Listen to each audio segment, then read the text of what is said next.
Bismillahirrahmanirrahim. Assalamualaikum warahmatullahi wabarakatuh. Alhamdulillah. Wassalatu wassalamu ala rasulillah wa ala alihi wa sahbihi wa man wala wa ba'du. Faya ibadallah, usi nafsi wa iyyakum bitaqwallahi faqad fazal muttaqun. Fala tamutunna illa wa antum muslimun. Faqala ta'ala, ya ayyuhalladzina amanu taqullaha haqqa tuqatih wa la tamutunna illa wa antum muslimun. Saudara-saudariku hadirin sekalian, terkhusus barangkali seluruh dari stakeholder PT Pertamina EP, khususnya Pak Nanang Abdul Manaf, sahabat kami. Beliau sempat bersama di Libya dulu, 3 tahun terakhir tidak berjumpa. Alhamdulillah, semoga beliau dan jajaran semuanya disehatkan oleh Allah Subhanahu wa taala. Ya, Pak Alfian, Pak Khalid, ya dan seluruhnya dan hadirin sekalian tanpa kecuali, saya bermohon pada Allah Subhanahu wa taala semoga kita senantiasa dirahmati, diberkahi dan dimudahkan oleh Allah Subhanahu wa taala. Alhamdulillah, kita baru saja menunaikan salat zuhur berjamaah. Semoga salat kita diterima oleh Allah Subhanahu wa taala. Ada 2 hal yang paling penting tentang solat ini yang ditekankan dalam Al-Quran. Pertama, kenapa solat begitu penting ditunaikan? Karena ia akan menjadi pembeda antara Khalik dengan makhluk. Jadi kalau kita ingin bedakan Tuhan dengan hamba, maka di antara titik penting perbedaannya, kata Allah langsung itu terletak pada aspek ibadah, khususnya solat. Karena itu ketika Nabi Musa alaihi salam berkenan kemudian langsung diperintahkan oleh Allah sehingga disebut dengan kalimullah yang diajak bicara dan diperkenalkan tentang esensi ketuhanan Allah, maka disebutkan perintah langsung oleh Allah untuk menyembahnya dalam bentuk salat. Al-Quran surah ke-20 Taha ayat ke-14. Kata Allah, innani anallahu la ilaha illa ana fa'budni wa aqimis salata li dzikri. Ya Musa, tidak ada Tuhan kata Allah selain saya. Ya maka jika engkau telah tahu saya Tuhan, bedanya Tuhan dengan makhluk, fa'budni, maka kewajiban engkau sebagai makhluk menyembah saya. Bagaimana caranya ya Allah, kata Musa? Kata Allah, wa aqimis salata, rahmatullah, wa aqimis salata li dzikri. Maka cara menyembahku itu adalah dengan salat. Karena itu semua nabi dan rasul, bahkan sebelum Nabi Muhammad SAW, diperintahkan oleh Allah untuk mengajak umatnya seluruhnya untuk sholat. Ya, Nabi Isa alaihissalam sholat. Anda buka Quran surah 19 Maryam ayat 31 sampai 33. Nabi Ismail alaihissalam, ya kakeknya Nabi ke-29, sholat. Bahkan meminta keluarganya sholat. Quran surah ke-19 ayat 55. Wa kana ya'muru ahlahu bis salah. Nabi Zakaria, saudaranya Imran, salat. Quran surah ketiga, ya, ayat ke-38 sampai dengan 39. Ayat 39-nya tegas mengatakan, "Fanadathu malaika wa huwa qa'imun yusalli fil mihrab." Jadi kalau kita urutkan dari Nabi Muhammad sallallahu alaihi wasallam sampai Nabi Adam alaihi salam, semua menunaikan salat kepada Allah Subhanahu wa taala. Ya Muhammad bin Abdullah bin Abdul Muttalib bin Hashim bin Abdul Manaf bin Qusay bin Murrah bin Kilab bin Ka'ab bin Ghalib bin Fihir bin Malik bin Nadar bin Kinana bin Khuzaimah bin Mudrikah bin Ilyas bin Nizar bin Mudar bin Ma'ad bin Adnan bin Addi bin Adri bin Muqawwam bin Nagur bin Tarikh bin Ya'rub bin Yasjub bin Nabit bin Ismail alaihissalam bin Ibrahim alaihissalam bin Azar atau bin Nahur bin Abir bin Kinan bin Arfakhshad bin Sam bin Nuh alaihissalam bin Mihlail Matushala bin Kinan bin Anwas bin Thith bin Adam alaihissalam. Dari Nabi Muhammad SAW sampai Nabi Adam semua salat. Coba ulangi. Nanti dalil singkatnya dari Quran surah keempat ayat 163, paling kiri sebelah atas di mushaf. Inna auhayna ilaika kama auhayna ila Nuhin wan nabiyina min ba'di. Muhammad, apa yang kami telah wahyukan kepadamu sudah pernah pula kami sampaikan kepada Nuh alaihissalam dan nabi-nabi setelahnya. Kenapa tidak disebutkan Adam sebelumnya? Karena Adam itu nabi bukan rasul. Nabi diberikan risalah untuk pribadi dan kalangan dekatnya, rasul diberikan risalah tugas untuk mengajak umat. Kenapa Nabi Adam bukan rasul? Karena zaman Nabi Adam belum ada umat. Siapa yang mau diajak? Ya? Ini bagian pertama. Jadi kalau kita hari ini masih mendapat kesempatan sholat, alhamdulillah, ini artinya sampai hari ini kita masih benar-benar manusia. Kan kalau ada orang yang kemudian tidak mau beribadah apalagi sholat, terkhusus ketika dia beriman, maka penting dipertanyakan, masihkah ada iman dalam dirinya? Karena itu kata Allah dalam Al-Quran, surah ke-8 ayat yang kedua, aku akan perdengarkan namaku, sehingga ketika disebutkan itu, kita bisa menguji adakah getaran iman dalam jiwa kita. Quran surah 8 Al-Anfal ayat kedua. Innamal mu'minuna alladzina idza dzukirallahu wajilat qulubuhum. Sungguh orang yang masih punya iman itu, kalau diperdengarkan nama Allah kepadanya, akan ada getaran dalam jiwanya. Karena itu setiap hari 5 kali diperdengarkan nama Allah. Untuk menguji di jiwa kita masih ada iman tidak? Bahkan dari bangun tidur, bayangkan waktunya dibagi sempurna persis. Dari mulai subuh baru bangun, menjelang ke siang, mau berakhir siang ke sore, sore pindah ke maghrib, hilang kemudian muncul gelap malam. 5 kali persis dibagi waktu. Diperdengarkan untuk menguji. Kira-kira setelah subuh siang masih ada nggak iman? Sore masih ada nggak? Ya Allahu Akbar, Allahu Akbar. Karena itu kalau iman masih ada melekat di jiwa kita, demi Allah saya katakan, begitu kita mendengar suara azan, pasti hati kita akan mengatakan, Allahu Akbar, Allahu Akbar. Wih, sudah azannya. Pernah begitu?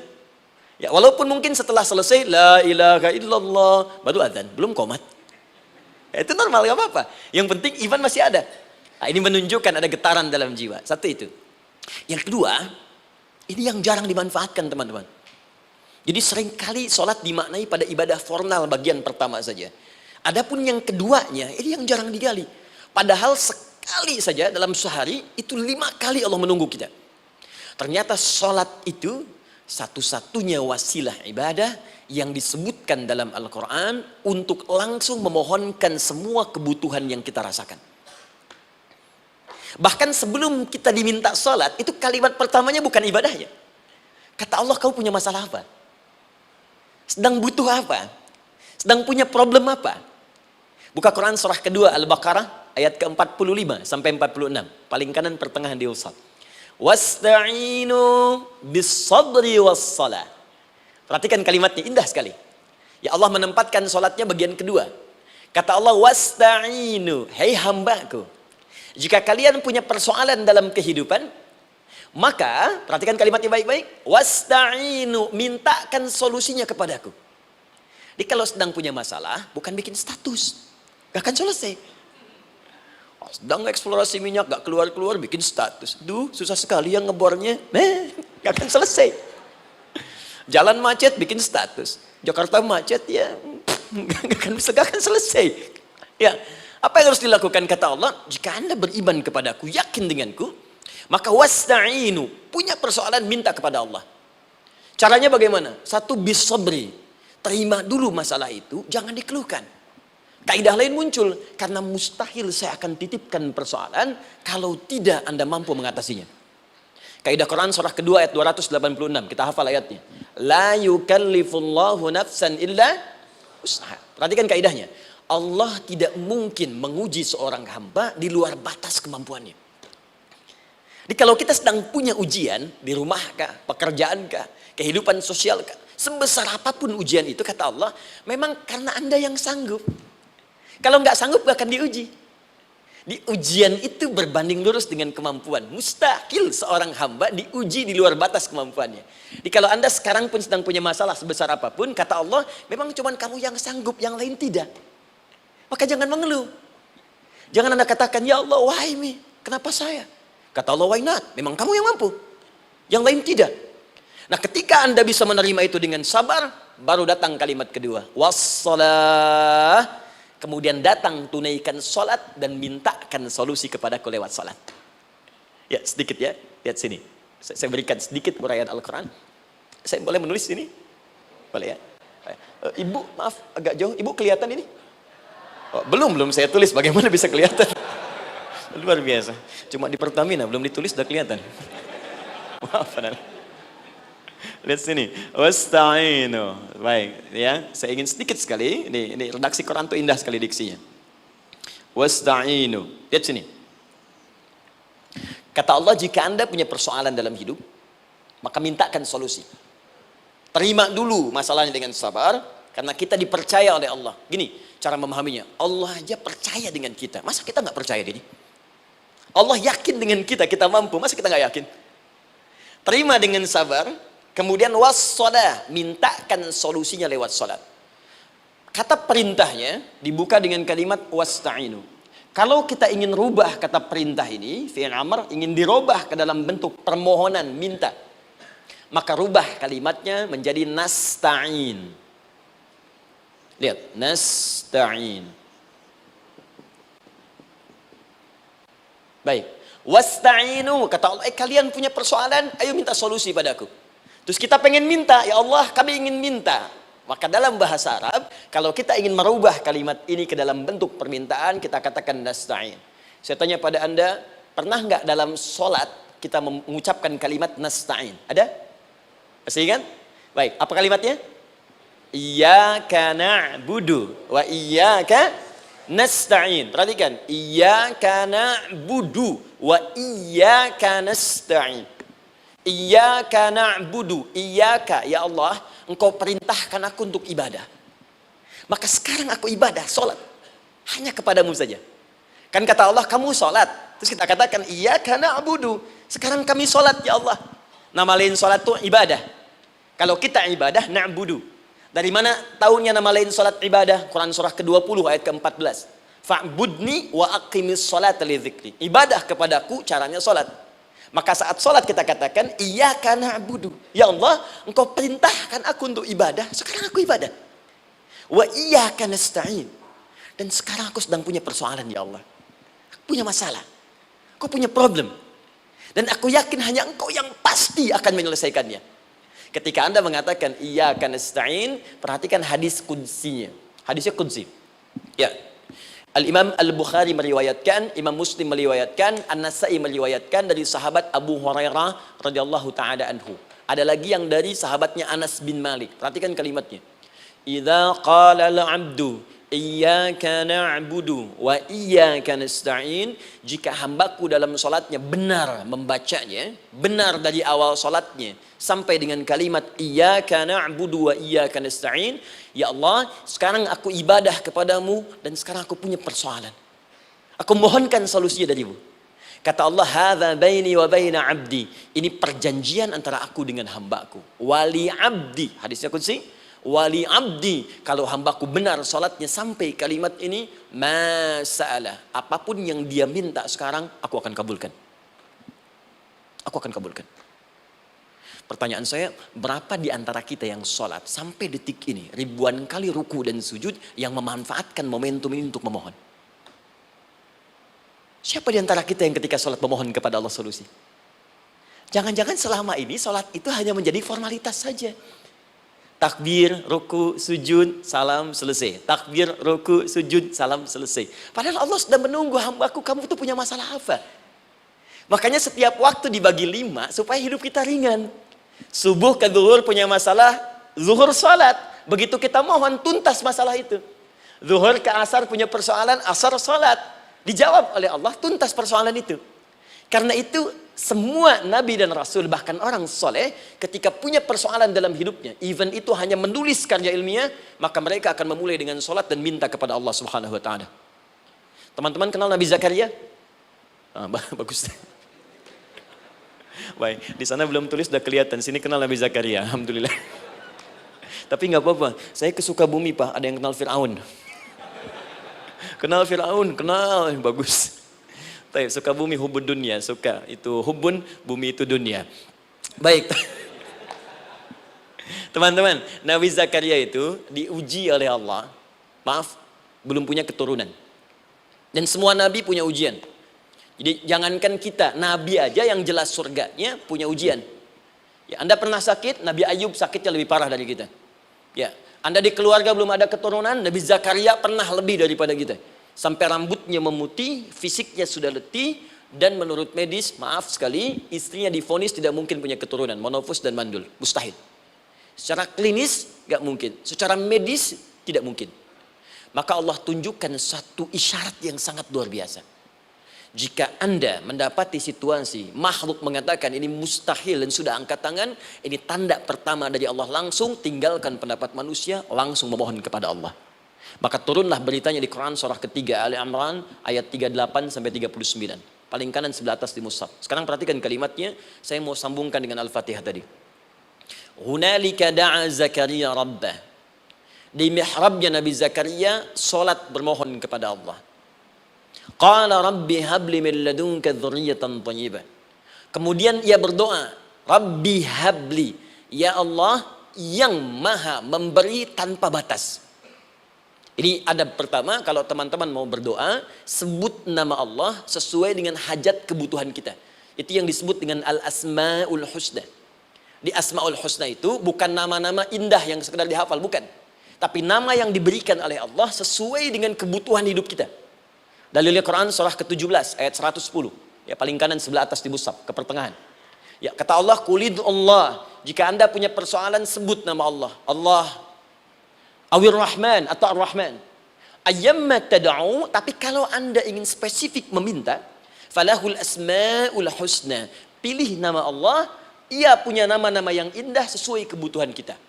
Jadi kalau teman-teman misalnya minta kelancaran rezeki, sebut ya Allah ya Razzaq. Anak mau ujian, ya Allah ya Al-Alim.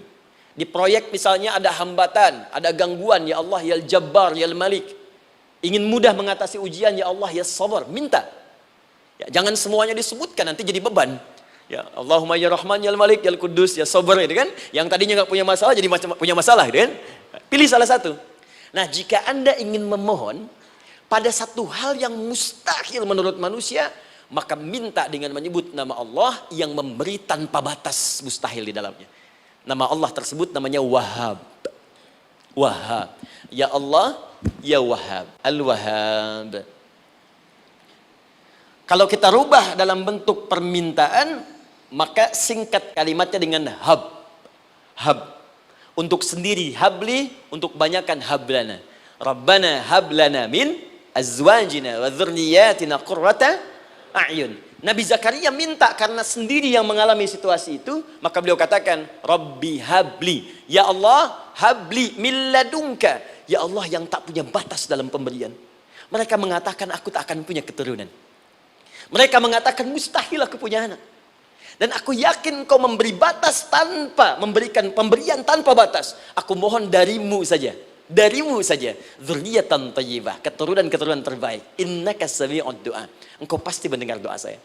Kalau pada yang maha memohon saja, maha mendengar saja tidak mengabulkan, lantas kepada siapa lagi aku mesti minta? Tapi poinnya bukan itu. Poinnya adalah ini disampaikan oleh Nabi Zakaria dalam keadaan sedang sholat. Masih berdiri dalam sholatnya. Dalam bahasa Arab berdiri disebut dengan qaimun, qaim, berdiri. Sedang sholat disebut dengan yusolli. Perhatikan ayat 39-nya. Fanadatul malaikatu wa huwa qaimun yusolli fil mihrab. Maka seketika ketika doanya selesai dipanjatkan, sholatnya belum selesai.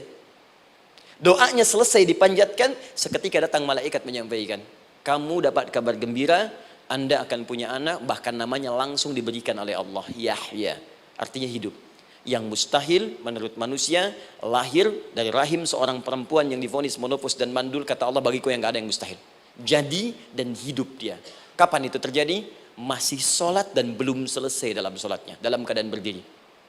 Sekarang saya tanya Anda, kita membaca iyyaka na'budu wa iyyaka nasta'in dalam keadaan ruku atau sujud? Sujud, berdiri. Berdiri teman-teman. Betul kan? Dalam keadaan berdiri saat baca Al-Fatihah. Iyyaka na'budu wa saat kita mengatakan wa iyyaka nasta'in, Allah balik bertanya, apa yang kamu butuhkan? Nabi Zakaria itu sholat dulu baru minta. Kita umat Nabi Muhammad karena keutamaan nabinya, sebelum sholat udah ditunggu. Butuh apa? Mau minta apa?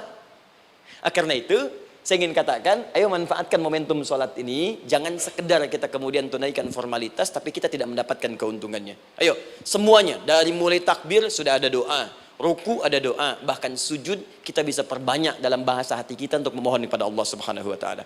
Jelas sampai di sini? Baik. Mudah-mudahan insya Allah doa kita dikabulkan oleh Allah Subhanahu Wa Taala. Ini baru mukaddimah, kita belum mulai. Ini pengantar. Tema kita hari ini tentang Al-Quran. Dan mudah-mudahan kita diberikan insya Allah kelancaran untuk bahasan kita. Dan topik ini insya Allah akan memberikan banyak manfaat dari apa yang kita kerjakan dalam keseharian kita. Saya mohon izin untuk melambatkan bacaan, karena tadi hanya mengantarkan saja. Teman-teman, kenapa mesti Al-Quran? Apa esensi Al-Quran? Dan kenapa Al-Quran diwahyukan pada Nabi Muhammad SAW? Apakah khusus untuk sekedar dibaca? Atau ada satu nilai yang sangat penting yang justru itu mengandung nilai mukjizat yang paling dalam dari Al-Quran? Yuk kita mulai dengan Al-Quran surah kedua Al-Baqarah ayat ke-38, paling kanan sebelah atas. Disambungkan dengan Quran surah kedua ayat 185, paling kiri pertengahan di mushaf. Quran surah kedua ayat 38 dengan Quran surah kedua ayat 185. Saya mulai dari kisah Nabi Adam, saya pelan-pelan. Nabi Adam saat diciptakan oleh Allah, kemudian diberikan informasi bahwa beliau akan bertugas di bumi, beraktivitas di bumi. Disampaikan di Quran surah kedua ayat 30, paling kiri sebelah atas. Wa idh qala rabbuka lil malaikati inni ja'ilun fil ardi khalifah. Kata Allah, dan pelajari, ingat ketika kami menyampaikan pada para malaikat, kami akan menugaskan satu makhluk, manusia namanya Adam, di bumi tugasnya, untuk menjalani hidup di bumi. Nah, secara singkat, setelah Nabi Adam turun ke bumi di awal masa bersama Sayyidah Hawa, ya alaihi wassalam, maka ternyata bersamaan dengan turunnya Adam dan Hawa ke bumi itu, mereka berdua dibekali petunjuk. Yang dengan petunjuk itu, ini yang dahsyat.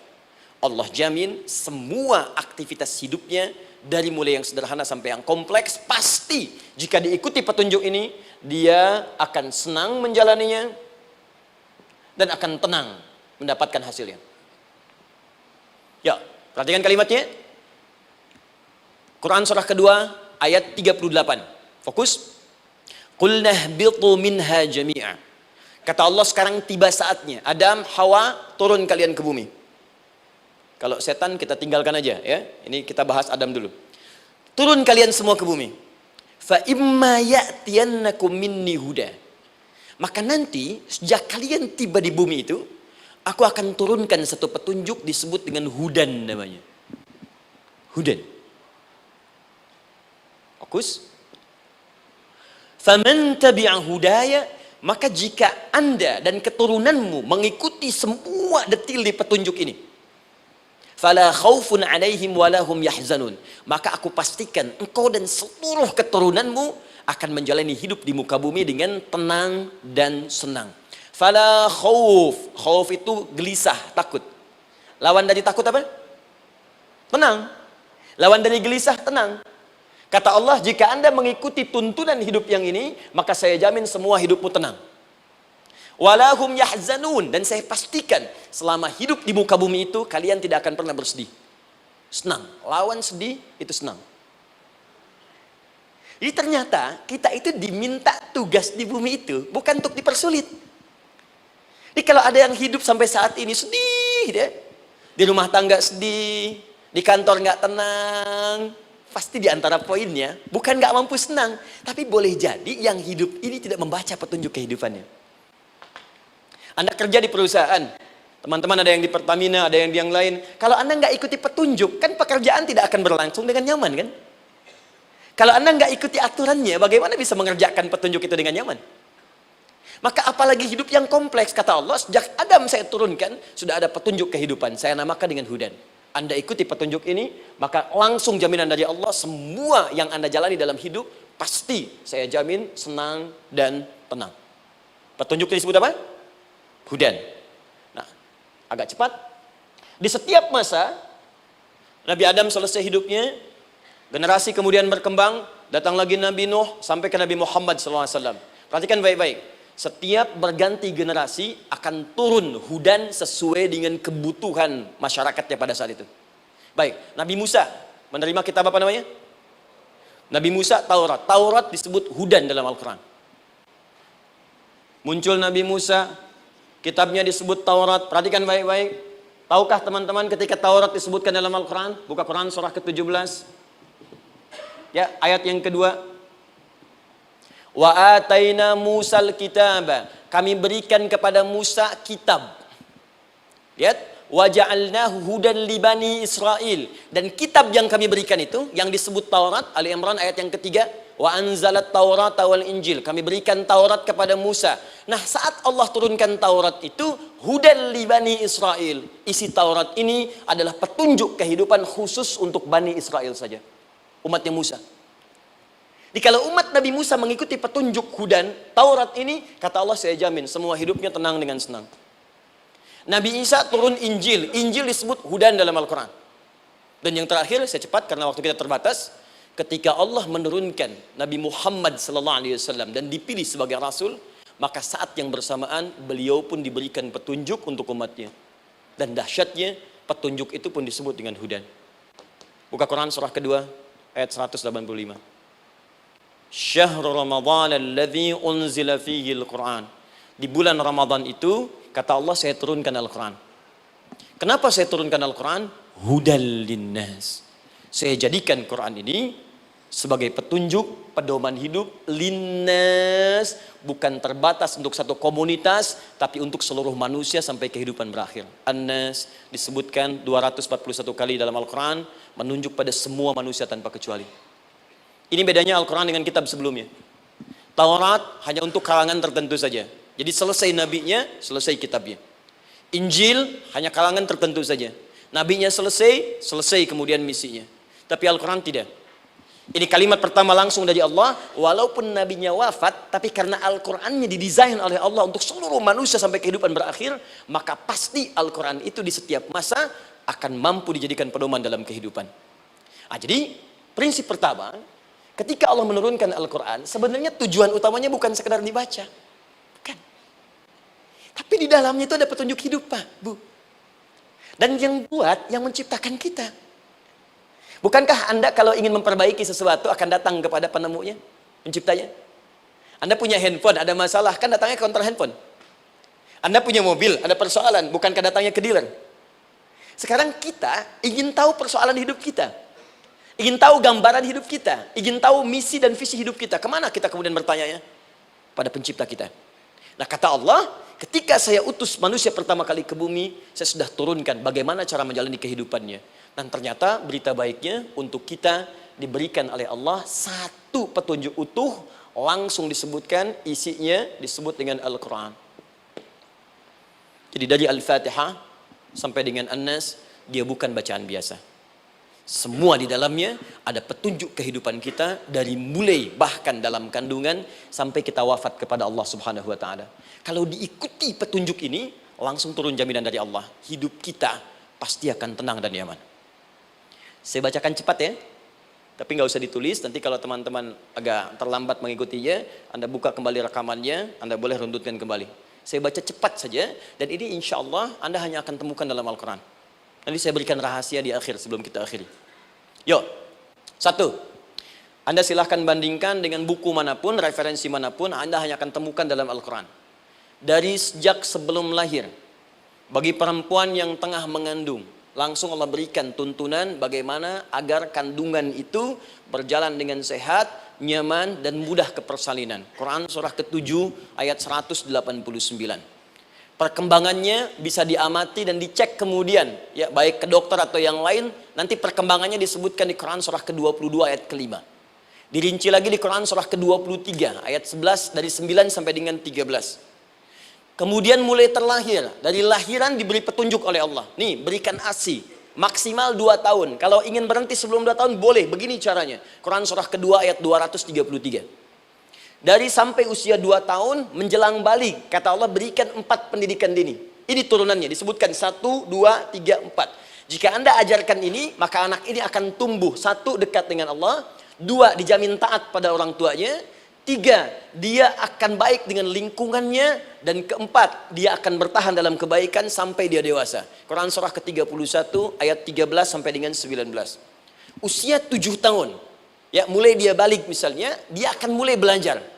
Bagaimana cara belajar yang baik supaya cepat paham, gampang mengerti. Turun Quran surah ke-9 ayat 122. Amalannya di Quran surah 96 ayat yang pertama. Kemudian rinciannya diturunkan di Quran surah kedua ayat 282 di ujung ayatnya. Lalu bagaimana mencari sekolah yang bagus, majlis yang baik, guru-guru yang baik, diturunkan Quran surah ke-58 ayat ke-11. Dicontohkan tentang Maryam dan Nabi Isa alaihissalam di Quran surah ketiga ayat 35 sampai dengan 37. Naik lagi, dia mulai dewasa, ya, mulai bergaul, bahkan kadang-kadang merantau, punya tempat komunitas berbeda. Bagaimana supaya dia bergaul tidak terpengaruhi lingkungan yang tidak baik. Maaf ya, kadang-kadang ibu yang sudah mengandung, melahirkan, ayah mencari nafkah, tiba-tiba anak pergi bahkan ke kampus, ke sekolah, dapat teman yang gak bagus, pulang-pulang mengecewakan Anda. Ini bagaimana menemukan tempat-tempat yang baik untuk bisa menjaga perilaku anak ini? Ditemukan nanti di Quran surah ke-49 ayat ke-13-nya. Dirinci perkembangannya di Quran surah ke-12 Yusuf ayat 2 sampai dengan ayat 29-nya. Sampai ketika dia akan mulai kemudian menikah. Kata Allah, pilih pasangan yang baik dengan ta'aruf, berikan mahar yang sempurna. Quran surah ke-4 ayat ke-4.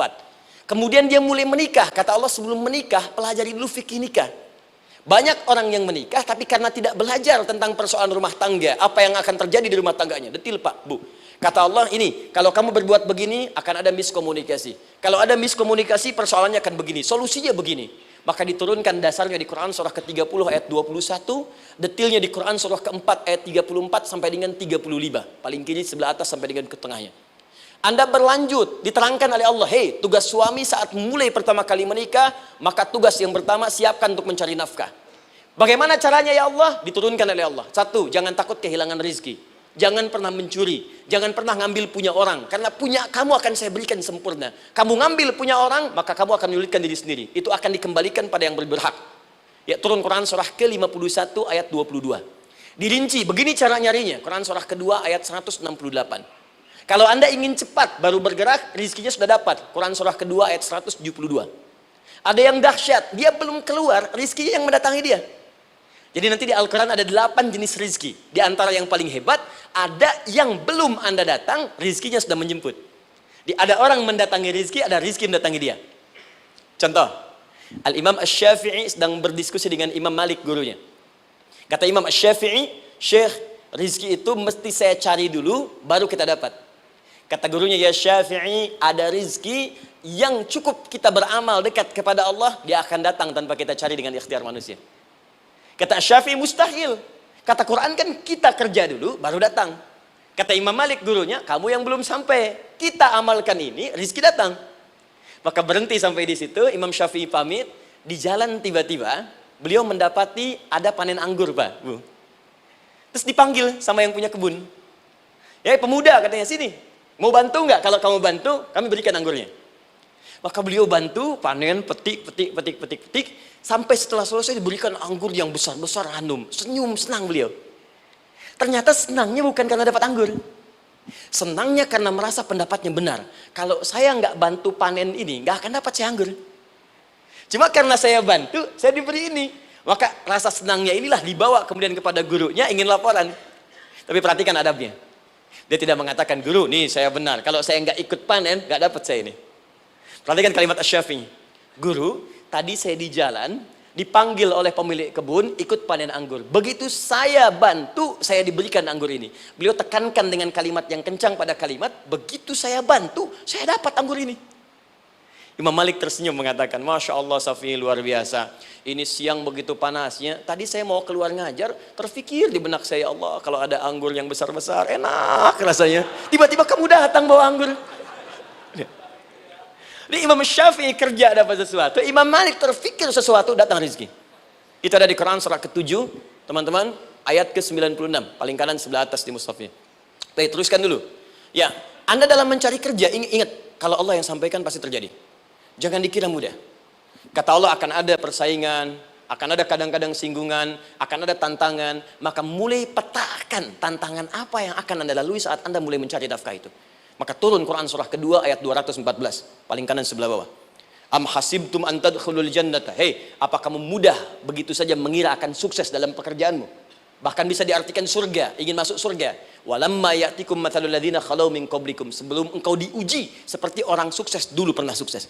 Lihat mereka. Enggak ada orang sukses yang instan. Cuman balikan telapak tangan dapat, tidak. Kata Allah, lihat orang-orang dulu. Lihat orang-orang hebat dulu, bagaimana mereka bisa kaya, bisa sukses, bisa punya posisi. Masat umul ba'sa, petakan olehmu tantangan apa yang akan dihadapi saat engkau bekerja itu. Satu, kata Allah ba'sun, ada yang ringan. Ya, ba's. Ba'sa jamak dari kata ba'sun. Dua, dara. Ini sudah menengah, jamak dari kata durun. Tiga, zilzal. Ini yang paling tinggi puncaknya. Jadi kalau Anda sudah mendapatkan ini, yakinlah, berarti Anda akan mendapatkan posisi yang tinggi. Karena mustahil orang besar diuji dengan ujian yang kecil. Zilzal, ini bagian ketiga. Ba'sa, ba'sun, mulai. Kira-kira tantangan-tantangan ringan apa saja yang akan Anda hadapi? Ya, kalau saya contohkan misalnya dengan contoh yang lain singkat, Anda mau ke masjid, ingin konsisten, mulai hijrah, ingin dekat dengan Allah, tiba-tiba yang tadinya nggak mau ke masjid, mulai ke masjid, diuji dengan hujan. Hujan kecil, rintik-rintik, shower. Begitu hujan, orang Arab mengatakan kalau hujannya bisa lewat tanpa payung pun, orang Arab mengatakan la ba'sa. La ba'sa ini ringan. Orang kita sambungin, labas. Dari bahasa Arab, lewat. Nah, jadi kalau Anda mau berangkat nih, siap bekerja, siap hadapi tantangan. Baru mau lewat hujan kecil, berarti itu tantangan kecil kita lewati. Macet, petakan, cari jalan yang kemudian sempurna, jalan yang kosong, buka Google-nya, buka Waze-nya, buka map-nya, cari. Jadi kalau pada yang kecil aja belum kita lewati, bagaimana mendapatkan yang besar? Anda mau ke masjid, dikasih hujan kecil, mau berangkat gak jadi. Papa, kenapa gak jadi? Hujan mah, kan ada payung, takut riak. Tuh. Setelah itu dara, maaf, tantangan fisik. Kadang-kadang mulai ke fisik, mulai mengganggu. Ya, maaf, dirincikan kemudian oleh Al-Quran. Turun Quran surah ke-21. Ayat 87 sampai 88, kisah Nabi Yunus alaihissalam. Yunus beraktivitas, bekerja, bukan berarti nggak ada tantangan. Kadang-kadang dibawa, kadang-kadang diusir, kadang-kadang Anda dapat misalnya proyek, kadang-kadang sudah mulai, masukkan tender, tiba-tiba gagal, diserobot orang, kadang-kadang orang yang dapat, Anda yang ngajukan, itu biasa. Kata Allah itu biasa, bukan cuma Anda, yang lain pun ada. Bukankah Allah ajarkan kisah Sayyidah Hajar alaihissalam dengan Ismail? Bukankah bolak-balik naik Safa Marwah, kadang di atas, kadang di bawah, kadang lihat peluang sampai Marwah ternyata bukan air. Terkadang Anda yang bekerja, tim yang lain yang mendapatkan karena kerja keras Anda bisa jadi terjadi. Bukankah yang kerja keras Hajar yang dapat Ismail? Mungkin Anda yang konsep, yang dapat minyaknya orang lain. Mungkin Anda yang kerjakan, yang suksesnya teman Anda, gak ada masalah. Dan itu kemudian akan bermanfaat bagi Anda. Tidak mungkin setiap keringat yang keluar dari diri kita mustahil kecuali akan melahirkan manfaat yang kembali pada diri kita. Tantangan. Tapi yang paling dahsyat ini yang nggak ditemukan di sebagian referensi yang kita baca. Ketika Allah menjelaskan semua tahapan-tahapan tantangan ini sampai ke puncaknya zilzal. Zilzal itu kalau bahasa sekarang gempa. Ada ujian yang menggoncang hati kita. Ketika Anda kerjakan, ya Allah, tantangannya dahsyat. Kenapa mesti saya, ya Allah? Kau nggak selesai-selesai, ya Allah. Itu wajar, teman-teman. Itu biasa. Kata Allah, orang dulu saja mengatakan, mata nasrullah, kapan ini selesai? Berbahagialah kalau teman-teman sudah mendapatkan tantangan puncak yang paling tinggi ini. Ini artinya Allah sedang mempersiapkan Anda menjadi orang besar di kemudian hari. Dan cara mengatasinya diturunkan Quran surah ketiga ayat 142, paling kiri sebelah atas. Perhatikan dahsyatnya. Yang pertama diterangkan tantangannya, yang kedua dijelaskan cara mengatasinya. Saya mau berhenti sampai di titik ini, nanti saya terangkan cara berinteraksi dengan Al-Quran. Ya, perhatikan baik-baik. Kata Allah, jika kelak engkau sudah bisa memetakan tantangan ini, maka siapkan solusi untuk mengatasinya. Ayatnya dibuka dengan kalimat yang sama persis. Saya pernah sampaikan teori ini di dua perusahaan besar di Indonesia. Yang pertama ada salah satu perusahaan, karena ini direkam saya nggak sebutkan perusahaannya, perusahaan otomotif besar, sedang turun gratis, kemudian juga ada inflasi yang tinggi. Terus saya terangkan teori Quran. Dia praktekkan berhasil, Pak. Padahal saat itu saya presentasi di depan non-muslim. Non-muslim. Sales-sales se-Indonesia dikumpulkan, saya bedah tentang ini. Dan mereka berhasil. Sampai sekarang naik lagi. Yang kedua sama, ini direkturnya juga non-muslim. Tapi nggak apa-apa kita diskusi. Dan mau mendengar teori ini. Dan praktekkan, naik. Ya, dulu di satu perusahaan minyak juga. Sedang turun, karyawan semua dikumpulkan. Lalu kita bahas tentang ini, kita terangkan. Yang ini yang paling menarik dari Al-Quran. Kalimatnya sama persis. Quran surah ketiga ayat 142. Am hasibtum an tadkhulul jannata. Apa Anda duga akan begitu mudah mendapatkan kesuksesan dalam hidup? Tolong fokus baik-baik. Jangan selalu mengartikan jannah dengan surga. Karena asal kata jannah itu artinya kesuksesan, kebahagiaan yang belum tampak. Surga, kenapa disebut dengan jannah? Karena itu puncak kebahagiaan kita yang belum nampak sekarang. Saya kasih rahasia ya. Ini antara kita saja nih. Kalau ada kata jim dengan nun di depannya, itu pasti tidak nampak, tersembunyi. Apapun tambahannya. Ya, misal, jin kenapa disebut dengan jin? Karena memang ketika diciptakan, dia tidak tampak, tersembunyi. Lawannya ins, karena itu kita disebut ins, karena saat lahir kita tampak. 18 kali disebutkan dalam Al-Quran. Ya ma'syaral jinni wal ins, wa ma khalaqtul jinna wal ins. Jadi jin disebut jin karena memang fitrahnya tersembunyi, nggak nampak. Jadi kalau ada jin melakukan penampakan, itu jin sedang kena masalah. Sedang keluar dari fitrah. Sama dengan manusia, harusnya tampak. Jadi kalau ada manusia yang senang sembunyi-sembunyi, dia sama dengan, bukan saya yang bilang, sedang punya masalah. Ke kantor, sembunyi-sembunyi, hati-hati Pak Alfian tuh. Biasa ada pintu depan, masuk pintu belakang. Suami di rumah, buka WA, sembunyi-sembunyi, Bu hati-hati tuh. Pulang lewat pintu belakang, berarti sedang punya persoalan dalam hidup. Setiap ada jim dengan nun, pasti tersembunyi. Ibu punya janin, rahim, dalam rahim ada janin. Kenapa disebut dengan janin? Jim, nun, ya, nun. Karena sosok itu belum nampak dalam pandangan kita. Nanti kalau sudah lahir, baru tampak. Jannah, kenapa disebut jannah? Karena belum tampak dalam pandangan kita. Nanti kelihatan. Karena itu dalam Al-Quran, kata jannah itu tidak dikhususkan dengan surga. Tidak dikhususkan dengan surga. Kadang-kadang menunjuk aspek kesuksesan yang belum tampak. Anda mau ngebor minyak, minyaknya belum tampak. Belum kelihatan. Anda mau kerja, ya hasilnya kan belum tampak. Baru ikhtiar sekarang. Karena itu orang Arab disebut kaya kalau mereka mendapatkan kebun yang tak tampak sebelumnya. Kebun anggur, bukan kurma, kalau kurma banyak. Kebun anggur, ada apel, ada jeruk, sampingnya ada sungai-sungai, disebut dengan jannah. Ya, kalau punya unta, nggak kaya di Arab, biasa. Karena yang kelihatan padang pasir, unta, hitam, merah, biasa. Tapi kalau sudah punya kebun, kebun anggur, yang sulit di padang pasir ada kebun, itu baru disebut kaya. Karena itu orang Arab kadang mengartikan jannah dengan aspek kesuksesan yang belum tampak. Diartikan dengan kebun anggur, kebun apel, dan macam-macamnya. Perhatikan, am hasibtum an tadkhulul jannah. Apa Anda duga ingin sukses itu begitu mudah? Sukses jadi tidak. Walamma ya'lamillahu alladhina jahadu minkum wa ya'lamas sabirin. Perhatikan baik-baik. Sebelum Allah memastikan pada diri Anda terdapat dua hal yang paling utama untuk mengatasi tantangan tadi. Satu, jahadu. Kesungguhan. Serius. Jadi kalau mau sukses, mesti serius. Kerja serius. Cintai pekerjaan Anda. Ya, belajar anak-anak serius. Pastikan belajar dengan serius. Jangan cuma anak-anak duduk paling belakang, nggak pernah nanya, kadang ngantuk, pulang. Ujian, besoknya mau ujian, baru belajar. Ya, sistem SKS, sistem kebun. Ya, kadang-kadang sejam, Bu, Pak. Saya pernah ada orang di luar ngadu waktu di Libya, Ustadz, gimana ini orang Indonesia? Kenapa? Saya belajar 3 bulan. Besok mau ujian. Teman antum orang Indonesia pinjam catatan saya baru semalam. Dia dapat 8, saya 7,5. Saya bilang, Anda belum tahu sistem SKS itu. Baik, ya. Tapi itu bukan solusi. Begitu ujian selesai, ilmu lupa. Itu poinnya. Jadi kalau hanya sekedar ilmu dipakai untuk ujian, pada prakteknya nggak akan terpakai. Ini banyak anak sekolah sekarang hanya belajar untuk ujian saja. Padahal kalau dipraktekkan, kadang kaitan dengan agama tinggi, Bu, Pak. Fisika itu dengan agama itu tinggi. Gaya F1 sama dengan F2, gaya gerak sama dengan gaya dorong. Gaya sedikit, maka keluarnya sedikit. Pukul kencang, bunyinya kencang. Imannya kalau kuat, amalan jadi banyak. Iman sedikit, amal pun sedikit.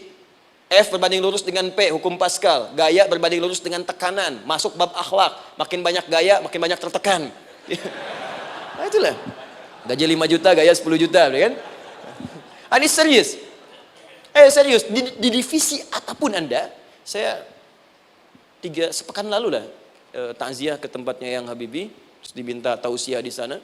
Dan saya perhatikan beliau termasuk yang paling serius ketika diberikan tugas apapun. Gak pernah diberikan amanah kecuali mencintai pekerjaan itu. Yang Habibie demikian. Ciri orang sukses itu serius. Tapi keseriusan itu, kata Allah petakan jadi 3 bagian lagi. Karena jahadu itu punya 3 turunan kata. Satu, keseriusan merencanakan, disebut ijtihad namanya. Punya rencana. Mappingnya apa? Stepnya apa? Oke, Anda ingin kerjakan sebuah proyek, baik, proyeknya berlangsung berapa lama? Target kita apa? Jangka panjangnya, menengahnya, jangka pendeknya. Kemudian apa tantangan yang akan dihadapi di setiap tahapan-tahapannya? Selesaikan.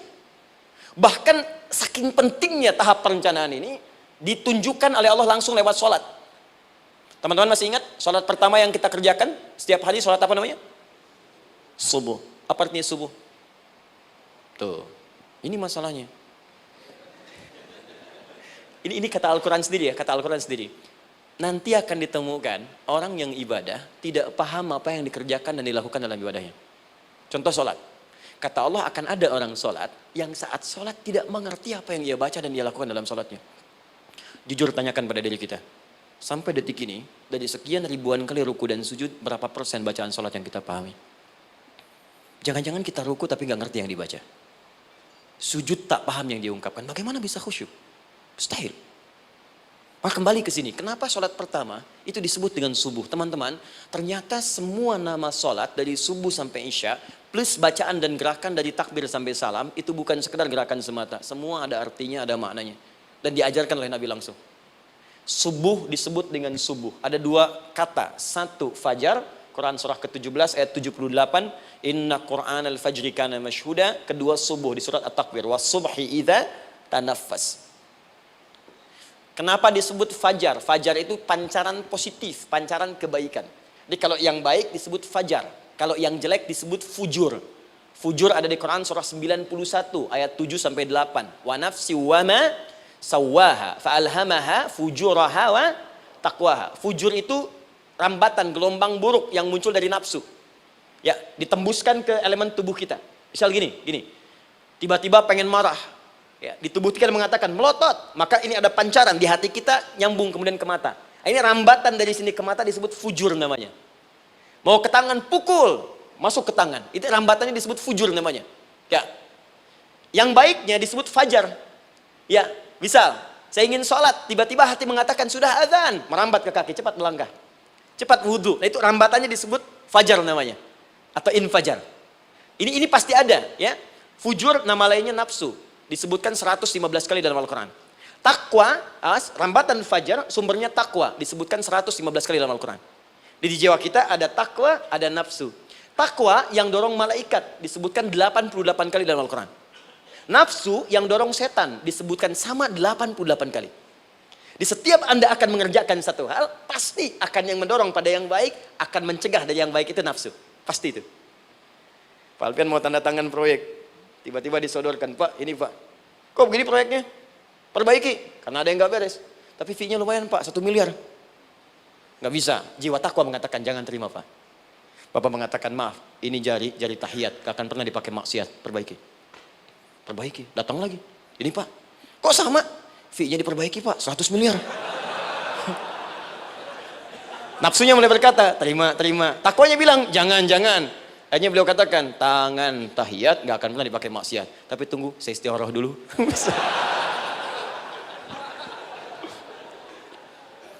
Nah, waktunya, ini salatnya disebut fajar. Kenapa disebut fajar? Karena saat kita tidur, terus dengar suara azan, Allahu Akbar, maka memancar dari iman kita, rambatan untuk merespon suara itu. Bangun kita untuk menunaikan salat.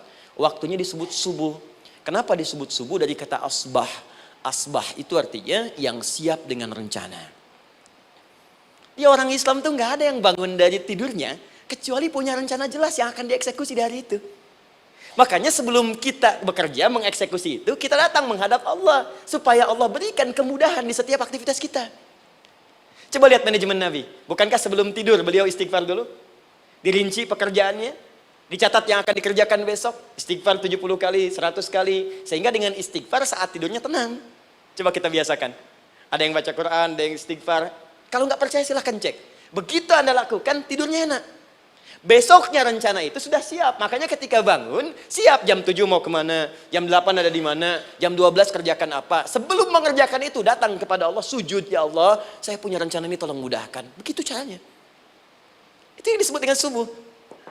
Nah, sekarang kembalikan peta hidup kita mau seperti apa ke depan. Ijtihad. Yang kedua, kalau sudah jelas konsepnya, visinya sudah ada, maka jihad. Yang kedua jihad. Jihad itu eksekusinya, aksinya, actionnya, perjuangan fisiknya. Rencananya apa? Tahajud malam nanti. Bismillah. Jam berapa? 2:30. Baik, yuk kita mulai rencanakan. Eksekusi rencananya. Bagaimana cara kita bangun 2:30? Pasang alarm. Jam berapa alarm dipasang? 3 kali. Pertama 1:30, kedua 2 kurang 1/4, ketiga jam 2 lewat 1/4. Baik. Alarm pertama untuk mematikan alarm kedua. Alarm kedua matikan alarm ketiga. Ketiga siap-siap. Baik. Siap bangun. Jihad. Awas, ini penting ya, jihad itu jangan dipersempit maknanya kepada situasi peperangan saja, tidak. Banyak jihad itu luas sekali medannya. Karena jihad itu perjuangan fisik. Dan maaf sekali, dalam konteks perang pun bukan menyerang orang. Tapi membela diri saat diserang. Di Islam itu bukan agama ekspansi. Cek di sejarah, nggak ada Islam menyerang. Yang ada itu membela diri saat diserang. Atau saat orang lain dizalimi dan kita diminta untuk terlibat, kita membantu. Ini bukan dalam konteks sekarang yang banyak dibincangkan, tembak orang, bom orang, nyerang orang, bukan. Itu waktu kejadian bom Tamrin itu pertama, saya di Lampung posisinya. Itu begitu meledak, duar. Pertanyaan pertama Pak di Majelis Taklim, Ustadz, apakah bom di Jalan Tamrin termasuk jihad fisabilillah? Saya bilang, Pak, sependek pengetahuan saya, jihad fisabilillah itu jihad di jalan Allah, bukan di Jalan Tamrin. Kaidahnya beda. Nah, misal mencari nafkah itu jihad. Cari nafkah jihad. Quran surah keempat ayat 34, paling kiri sebelah atas. Tugas pertama ketika menikah, kata Allah, ar-rijalu qawwamuna 'alan nisa. Setiap lelaki itu diminta oleh Allah untuk mengatur bagian rumah tangganya. Jadi pemimpin di rumah tangganya. Ya bima faddalallahu ba'dahum 'ala ba'din, karena diberikan kemampuan untuk memimpin. Di pemimpin itu ada di suami. Dan ciri khas pemimpin, Bu, biasanya ciri khas pemimpin apa, Bu? Bukan tegas, bukan. Ciri khas pemimpin itu tidak mau dipimpin. Makanya kalau ada sesuatu, masukkan lewat usulan, jangan beri saran. Kalau saran susah, itu pemimpin. Baik, tapi yang paling luar biasa kata Allah, perhatikan kalimatnya indah sekali. Wa bima anfaqu min amwalihim. Saya berikan tugas untuk mencari nafkah. Ketika seorang lelaki bertugas mencari nafkah, ingat ya, konteks apapun, kalau perempuan nanti bekerja bukan nafkah poinnya. Bisa hobi, ya, bisa aktivitas, tapi nafkah kalau sudah menikah itu ada pada suami. Perempuan tidak. Kalaupun tidak dilarang perempuan bekerja, tidak. Sayyidah Aisyah mengajar, ada yang para sahabiah jadi perawat, ya, ada yang pengajar. Banyak dulu sahabat Nabi yang perempuan mengajar. Ya, kan ada pelajaran-pelajaran khusus perempuan. Ya, ada bagian perawat, ada dokter. Ini kan yang ngandung perempuan, masa yang periksa laki-laki? Ya, ada bagian perempuan tertentu, itu silahkan bekerja boleh. Tapi nafkah laki-laki. Begitu lelaki meniatkan pekerjaannya karena Allah untuk mencari nafkah, itu setiap langkahnya jihad fisabilillah. Wafat, syahid. Maaf ya. Apakah selama Anda bekerja sudah diniatkan ibadah? Jangan-jangan cuma kerja aja. Kalau cuma kerja, apa bedanya Anda dengan yang belum beriman? Anda wafat juga. Kerja di gedung yang sama. Berangkat menemukan kemacetan yang sama. Apa bedanya iman kita dengan yang lain? Satu. Kita pasti wafat. Pasti pulang. Dan kita nggak bisa pilih. Ya, nggak bisa pilih. Antum bisa duluan, saya belakangan mungkin. Atau ditukar, saya belakangan, Anda duluan mungkin. Atau memang saya bisa duluan. Ya, duluan menyolati Anda. Oke, paham ya? Jadi ibu di rumah jihad, Bu. Pada anak, perawat, mengandung itu sudah jihad. Jadi kalau wafat dalam proses saya melahirkan atau sedang mengandung itu syahid. Itu jelas nggak ada perbedaan pendapat. Anak-anak yang sekolah niatkan ibadah, Bu, Pak. Mohon maaf ya, mesti ada bedanya. Iman kita di rumah mesti itu terpancar kepada anak-anak. Ajarkan mereka sekolah yang baik. Pilih sekolah yang mengajarkan sholat, mengajarkan baca Quran. Sekarang banyak kok. Fisikanya bagus, Qurannya bagus, kimianya bagus, sholatnya juga bagus. Cari. Kalau bisa dunianya bagus, akhirat bagus, kenapa hanya pilih dunia saja? Siapkan. Itu jihad. Terakhir, tidak mudah mengeksekusi ini. Pasti ada tantangan yang ketiga. Namanya mujahadah. Mujahadah. Tantangan mengatasi gejolak jiwa. Kadang-kadang malas, capek, ya, belum eksekusi dilakukan, sudah berdebat pada yang tidak penting, sehingga tidak menghasilkan kesimpulan. ragu-ragu, khawatir, maka atasi semua itu. Turun Quran surah kedua ayat 216. Kutiba alaikumul qitalu wa huwa kurhul lakum. Kalau engkau sedang tidak nyaman, maka perangi ketidaknyamanan itu jika engkau ingin mendapatkan kesuksesan yang telah engkau cita-citakan. Asa an takrahu syai'an fa huwa khairul lakum. Boleh jadi apa yang engkau tidak rasakan sekarang, engkau rasakan gak enak, gak nyaman, di balik itu Allah sedang siapkan sesuatu yang lebih baik untukmu. Wa asa an tuhibbu syai'an fa huwa syarrul lakum. Mungkin yang engkau harap-harap sekarang boleh jadi itu belum baik untukmu sekarang. Allahu ya'lamu wa antum la ta'lamun, karena Allah lebih tahu masa depan, engkau pikiranmu pendek sampai di sini saja. Maka teman-teman sekalian, kembalikan lagi, tidak pernah Anda akan temukan dalam Al-Qur'an kecuali bimbingan hidup yang semuanya nyata. Silahkan cek. Itu baru pekerjaan. Belum ibu di rumah, ibu capek merawat anak, kadang mengeluh, kadang nangis. Turun Quran surah ke-17 ayat 23. Kadang-kadang ada beda pendapat dengan suami, Quran surah ke-4 ayat 34 sampai 35. Masalah kondangan saja Pak, bisa beda pendapat. Ya.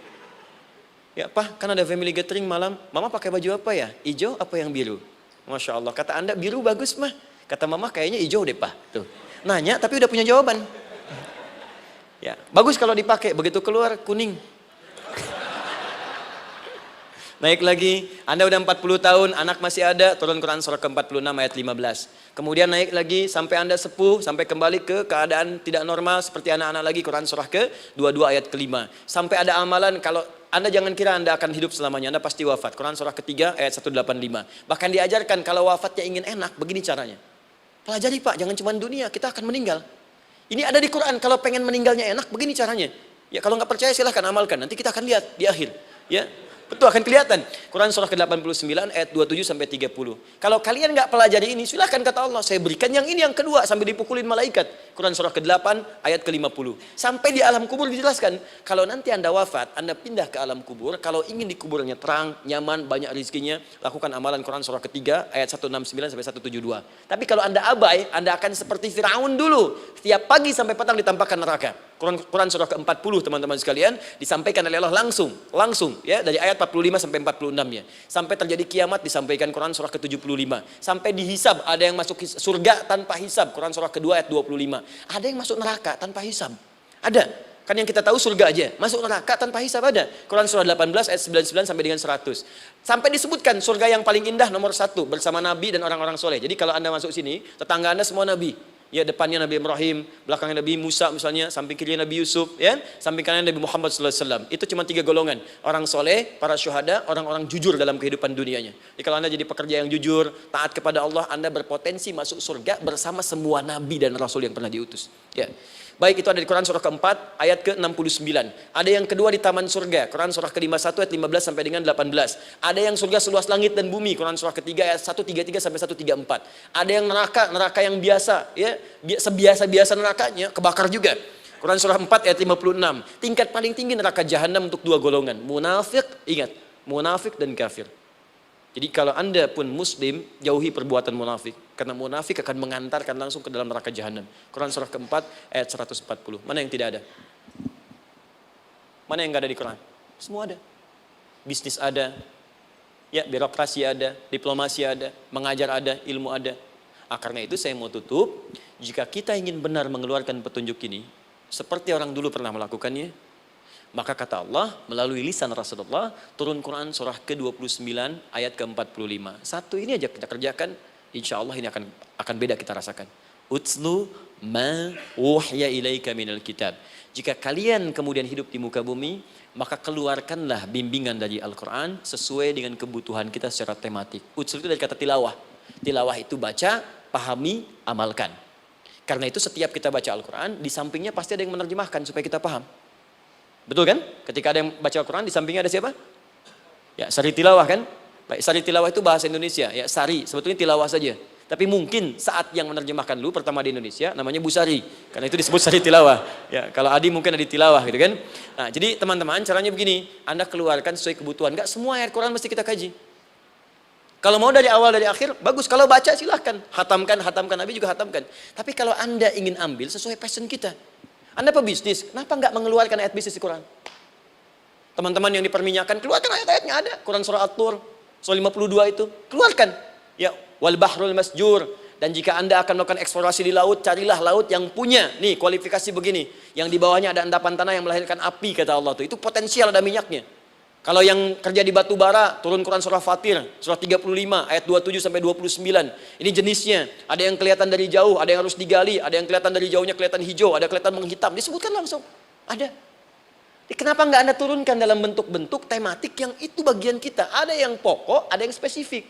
Yang pokok tentang sholat, karena semua orang sholat. Tentang ayah. Anda jadi ayah berapa tahun? Kenapa nggak dikeluarkan di Quran ayat-ayat tentang ayah? Kenapa nggak dikeluarkan di Quran ayat-ayat tentang ibu? Jangan jauh-jauh dulu bicaranya.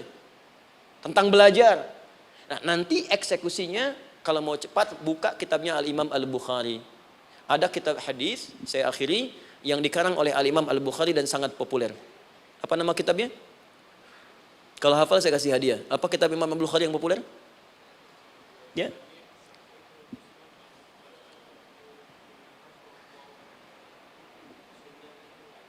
Baik, Anda saya kasih hadiah umrah. Baik. Insyaallah. Januari awal, insyaallah ada yang kami hadiahkan umrah dari atlet peraih Asian Games. Ya, Anda boleh ikut nanti. Ya, ada juga saya senang saya cinta dengan bangsa ini. Dia ada peraih Asian Games medali emas yang kemarin. Itu akan kita berangkatkan umrah semua peraih medali emasnya. Nanti gelombang pertamanya bulan Januari. Ya 2020 nanti sekitar 3 bulan lagi insyaallah Anda nanti akan mengikuti. Ada juga nanti dari kalangan Polri, ada TNI juga yang akan ikut dan saya sertakan. Baik. Al-Jami As-Sahih Al-Musnad Al-Mukhtasar min umuri Rasulillah sallallahu alaihi wasallam wa sunanihi wa ayyami. Itu namanya. Ayo ulangi. Disingkat Sahih Al-Bukhari. Kenapa saya bacakan lengkap? Bukan karena singkatannya, tapi banyak orang sekarang baca buku, baca kitab hanya langsung ke isinya. Padahal setiap ulama ketika menuliskan judul kitabnya, itu pasti ada petunjuk di dalamnya. Kata Imam Al-Bukhari, Al-Jami As-Sahih. Kitab ini saya buat sebagai petunjuk umum miniatur kehidupan Nabi yang bisa kita ambil hikmahnya sekarang. Jadi kalau kita pengen tahu bimbingan Nabi di masa lalu, supaya kita terapkan sekarang, buka kitab saya ini. Semuanya mustad bersambung kepada Nabi. Sahih saya pastikan, saya teliti satu-satu. Al-Mukhtasar, saya persingkat gak bertele-tele. Nah ini poinnya. Min umuri Rasulullah SAW wa sunani wa ayyamihi. Ini semua pekerjaan Nabi selama 24 jam. Secara singkat saya tutup dibagi 97 pembahasan. Setiap 97 pembahasan, satu babnya itu berisi bimbingan hadis-hadis Nabi. Di situ ada bab tentang bisnis, kitabut tijarah. Bab tentang ilmu, kitabul ilmi. Bab bahkan tentang sakit, kalau pengen cepat sembuh apa? Kitabul marid. Bab tentang pemerintahan, kitabul imarah. Bab tentang penguatan iman, supaya naik gak turun-turun, kitabul iman. Anda tinggal pilih profesi apa, cari Sahih Al-Bukhari, harganya murah. Maaf, dibandingkan pulsa Anda pun masih murah kitab Al-Bukhari.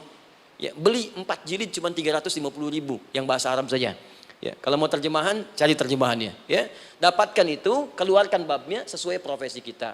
Itu ketika dibuka kitab ini, yang pertama muncul ayat Quran dulu. Ini ayatnya, ini hadisnya. Ini ayatnya, ini hadisnya. Teman-teman gak usah baca semuanya, keluarkan passion Anda apa, di situ belajar. Sebulan saya belajar ini, besok saya pindah lagi. Sebulan topik ini, besok ke topik yang lain lagi.